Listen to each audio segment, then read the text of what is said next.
भेजे मन भावन के उधो के आवन की सुधि ब्रज गावन में पावन जब लगी। कह रत ना कर ग्वालन की झोरी झोरी दौरी दौरी नंद पौरी आवन तब लगी। उझकी उझकी पद कंजनी के पंजनी पे पेकी पेकी पाती छाती छोहन छब लगी। हमको लिखो है कहाँ हमको लिखो है कहाँ हमको लिखो है कहाँ कहान सब लगी। भेजे मन भावन के उधो के आवन की। मन भावन का मतलब भगवान कृष्ण के भेजे हुए उद्धव के आवन की।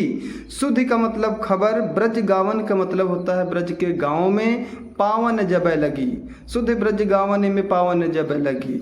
जब भगवान कृष्ण के भेजे हुए उद्धव के आने की खबर ब्रज के गाँवों में फैलने लगी, तब जगन्नाथ दास रत्नाकर जी कहते हैं कि कहे रत ना कर ग्वालन की झोरी झोरी दौरी दौरी नंद पौरी आवन तब लगी। जैसे ही ब्रज की गोपियों को पता चला कि भगवान कृष्ण ने उद्धव को भेजा है, तब ग्वालिन की झोरी झोरी, ग्वालिन का मतलब गोपियों की झुंड के झुंड, दौरी दौरी का मतलब दौड़ दौड़ कर, नंद पौरी का मतलब नंद बाबा के द्वार पर आवन तब लगी। उसी समय नंद बाबा के द्वार पर आने लगी सभी की सभी। फिर क्या हुआ?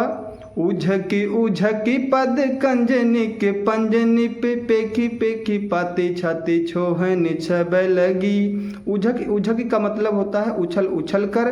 पद कंजन का मतलब कमल रूपी पैरों के, पंजन का मतलब पंजों पर, पेख पेख का मतलब होता है देख देख कर, पाती का मतलब होता है पत्र या चिट्ठी बोल सकते हो। छाती छोहनी सब लगी मतलब उछल उछल कर कमल रूपी पैरों के पंजों पर चिट्ठियों को या फिर पत्रों को देख देख कर उन सब ने अपनी छाती जो थी छोहनी छबे लगी का मतलब होता है उत्कंठा करने लगी या फिर पीड़ा करने लगी, मतलब सोचने लगी।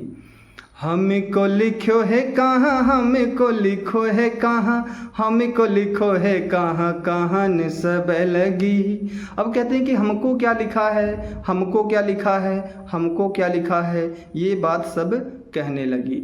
Okay, thanks for watching.